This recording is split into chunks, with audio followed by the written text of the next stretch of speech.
Obrolan mengedukasi Ini udah untuk anak-anak yang sampai ya. belajar di Saung Pendidikan. Silahkan Kalau simak bisa ya guys. mencerdaskan anak bangsa dari sini itu sudah luar biasa. Ya, semoga aja Tuhan selalu memberikan kesehatan kepada Mas Yosef. Amin. Benar kata Pak Yosef, sekarang ini saya membaca udah anjlok. Benar Tuhan. Anak kecil bangun yang dicari HP. Semua makan harus nonton HP baru mau makan. Jadi kesadaran untuk membaca itu udah Nggak ada. Benar. Sebenarnya HP itu juga baiknya banyak. Kadang pelajaran-pelajaran sekarang yang belum dipelajarin apa sebenarnya udah ada nih. Tinggal lihat. Oh, matematika ini rumus ini caranya seperti ini udah ada. Tinggal pelajaran seperti itu. Tapi kadang ya yang ditonton bukan itu. Terus saya ngasih tahu kan ya, jangan main, anak saya itu jangan main HP terus. Nonton di YouTube pelajaran hari ini apa? Ya. Kamu lihat di YouTube rumus ini gimana, kamu pelajarin kayak gitu. Kadang saya awasi. Ya memang harus pengawasan dari orang tua. Penting itu Pak, pengawasan dari orang tua. Terus ya orang tua nggak boleh gaptek. Seperti kita kan kita bisa kasih pembatasan yang bisa dibuka sesuai dengan umur mereka kan. Ya benar. Ada itu kan pembatasan. Jadi tidak sembarangan juga link mereka bisa Pas buka. daftarkan email tadi. Emailnya Ya. itu kan email anak-anak ada tuh. Betul. Email anak. Memang penting. Nah, kalau orang tua tidak paham ya itu kebablasan. Makanya dari kemarin itu pimpinan saya memberikan himbauan dalam arti selebaran semua ditempel, banyak himbauan yang di elektronik, media sosial segala macam. Kalau masih sayang sama anak, jam 22.00 anak sudah pulang. Kalau tidak ada, maksudnya setidaknya ya kalau anak jam segitu nggak pulang, tanya di mana pulang kamu. Kadang kan orang tua ada yang Cuek. Bodoh amat nih. udah amat, akhirnya salah pergaulan, kumpul jadi gerombolan kemana anak itu ya, sekarang seperti itu. Ya memang pentingnya itu udah kejadian yang seperti pada cerita ini tuh, nggak ada pengawasan dengan orang Panongan datang ke Sepatan jam pagi, jam 3, jam 4 sampai Sepatan. Ditangkaplah sama Binamas, ditahan motornya, sempat lari orangnya. Lalu kebetulan dia ini ormas PP, bapaknya. Karena motornya ditahan di Sepatan, dia nelpon kami di Sepatan. PP juga. Saya ormas di PP. Saya telepon Pak Ketua Pemudanya. Pak, dekatnya Polsek Sepatan itu dekat. Itu kemarin anak saya ditahan motornya. Katanya ketakutan aja anaknya pergi. Oh ya udah, datang ke sini. Datang bapaknya kan. Tahunya bapaknya stroke sebelah. Pas nyampe, kami tanya apa masalah soalnya. Enggak, saya hanya panik aja semalam, saya lari. Pengakuan anaknya. Begitu kami ke Polsek, nanya-nanya. Rupanya tawuran. Celuritnya banyak, ada 11 celurit ditangkap, dibuang-buang ke sawah. Itu yang di BB yang di motor kabur mereka karena ada ini personel ini. Polsek cepat, ini motornya ditahan. Aku bilang, kami balik lagi. Aku bilang, Pak, anak bapak itu ikut tawuran. Ini. Oh, mau digebukin anaknya di situ. Situlah orang tua baru sadar, paham apa sih perilaku anaknya di amanan ini. Masa kamu kasih anak pergi jam 3 subuh? Yang benar aja. Apa akhirnya? Ya, seperti yang Pak Ada tadi, ya ujung-ujungnya tuh. Ya nggak mungkin juga ini. Karena sudah ada yang ditangkap satu orang. Ya, syukur-syukur kita punya teman di link di dalam kan. Ya puji Tuhan di keluar. Ya, intinya emang benar sih pengawasan orang tua sekarang itu emang benar harus ditingkatkan. Anak lagi di mana ya kita nggak bosan-bosan untuk nanya. Jadi video call apa di mana, Ya. Dek, Kak, kan gitu. Lagi di rumah teman mana, coba lihat temennya. Oh ya. Memastiin aja. Kadang ya mungkin kesibukan orang tua segala macam yang ngomong seperti pikirannya anak di rumah baik-baik, tapi kan kita nggak tahu di luarnya seperti apa jauh. Benar.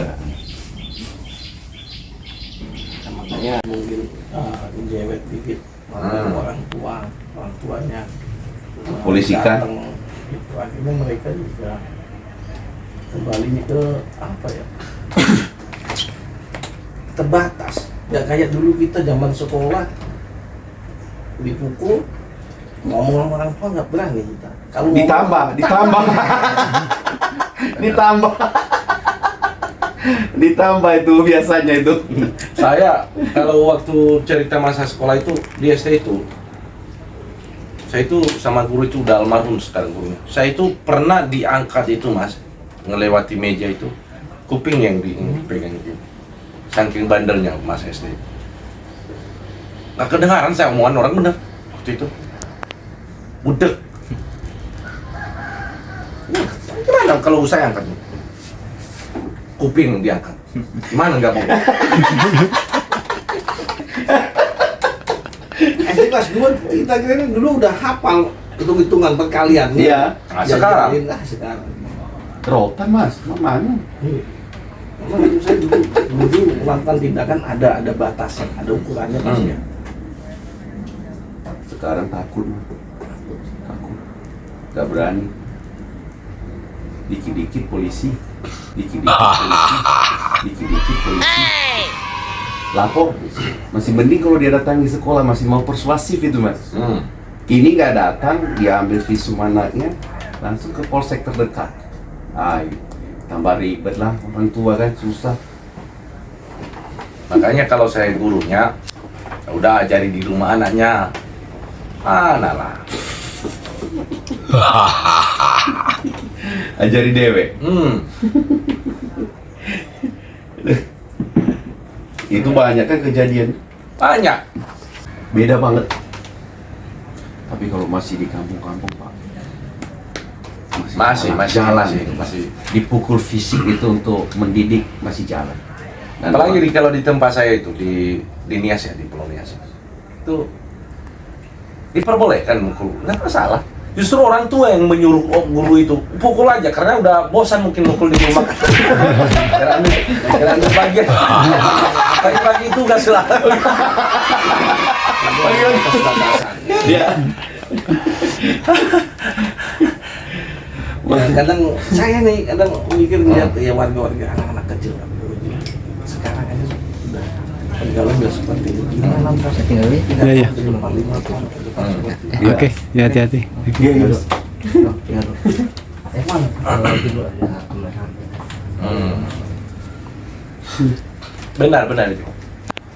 Ya, makanya kadang saya ingat ya kalau yang dibilang Soekarno dulu, berikan saya pemuda 10 pemuda akan ku goncangkan dunia ini.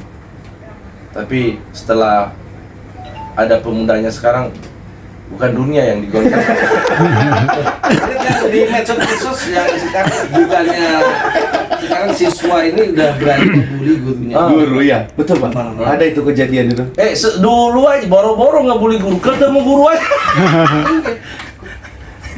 Benar. Bisa. Minggir. Kalau di jalan tuh bisa lari tuh pak, menghindar gitu kan ketemu guru itu. Lama itu realita itu. Yang salah satunya ya kayak Pak Yosef mendirikan saung pendidikan. Siapa tahu bisa membantu warga sekitar untuk penyuluhan pendidikan, kesadaran anak yang mungkin sekolah belum bisa baca ditambah sini bisa belajar. Bagus ya. Ya akhirnya harusnya tuh orang tua semuanya lah kesadaran masing-masing untuk meningkatkan dunia pendidikan. Ya tapi itu juga mungkin Pak Yosef juga di sini yang membutuhkan dukungan dari pemerintah setempat, Polri, ya seperti pemerintah desa, Karena kalau beliau juga sendiri di sini kalau tanpa dukungan masyarakat, tokoh-tokoh agama, tokoh masyarakat yang di tempat ini mungkin juga tidak berjalan apa yang misi yang dijalankan ini. Ya. Karena saya sudah sampaikan sebelum Pak Ada tadi datang itu, saya sudah sampaikan, Pak, kalau saya belum tentu sanggup. Karena yang begini-begini sosial seperti ini Harus tinggi sosialnya. itu kan membutuhkan yang namanya finansial. Finansial wah. Tapi kalau mungkin pikiran saya itu sampai dengan hari ini sampai ke dalam pikiran Pak Yosef. Pikirannya doang. Tapi sosialnya belum bisa diterapkan karena yang duluan itu listrik lampu. Betul itu. Nah, jadi walaupun pemikirannya kita sampai ke situ, namun tidak didukung oleh finansial. Terus waktu juga. Nah, itulah hidupnya enaknya hidup di negara berdasarkan UUD. Ujung-ujungnya duit. Jadi segala sesuatu itu duit. Nah, ada cerita.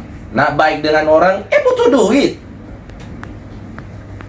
Kalau hasilnya sekedar, karena ada filosofi yang sering bilang ya, ini filosofinya itu filosofi pinggir jalan. Di saat kamu tidak punya uang, semerdu apapun kalimat yang engkau sampaikan dianggap itu suara angin. Tetapi kalau kamu punya uang, punya kekuasaan, mohon maaf, suara kentut pun dibilang itu merdu sekali suaranya. Itulah realita kehidupan. Intinya mau ngomong kayak gimana juga didengar lah ya.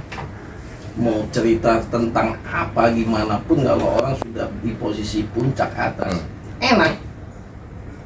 Ini sebenarnya terbalik kalau kita urut ya perjalanan kehidupan orang. Contoh nih, saya ini dulunya nakal, ibarat kata contohnya. Lalu saya merantau tiba-tiba sukses. Tetangga dia bilang, kamu harus seperti Bang Julius itu, bisa membanggakan orang tua, sukses sampai dengan hari ini. Contoh ya kan.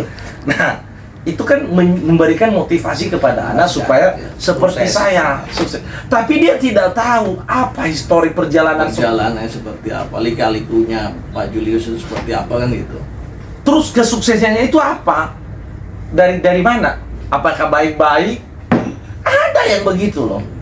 Entah dia tahu dari mana hasil kesuksesannya itu, yang dia tahu itu sukses. Itulah tipikal orang Indonesia, dia nggak tahu. Yang dilihat suksesnya aja. Nah, begitu jatuh langsung dijustifikasi. Itulah terlalu sombong, nggak mau nyapa. Jadi intinya yang harusnya ngasih motivasi yang penting kamu berusaha. Hasilnya seperti apa itu bukan urusan kita gitu. Nah, tapi jangan hanya usaha juga. Jadi kalau ibarat kata kita sebagai orang Indonesia itu yang punya ketuhanan ya, artinya yang punya agama. Ya usaha itu dan doa itu penting. Karena kalau hanya Anda berusaha juga itu sebuah hal yang sia-sia menurut saya. Tapi kalau hanya juga Anda berdoa sama. Harus seimbang lah. Harus seimbang. Doa, dan usaha, motivasi semuanya. Jadi lebih kepada manusianya sekarang, pendidikan, karakter. Terima kasih telah menyaksikan Saung Pendidikan dan jangan lupa saksikan terus episode selanjutnya. Tapi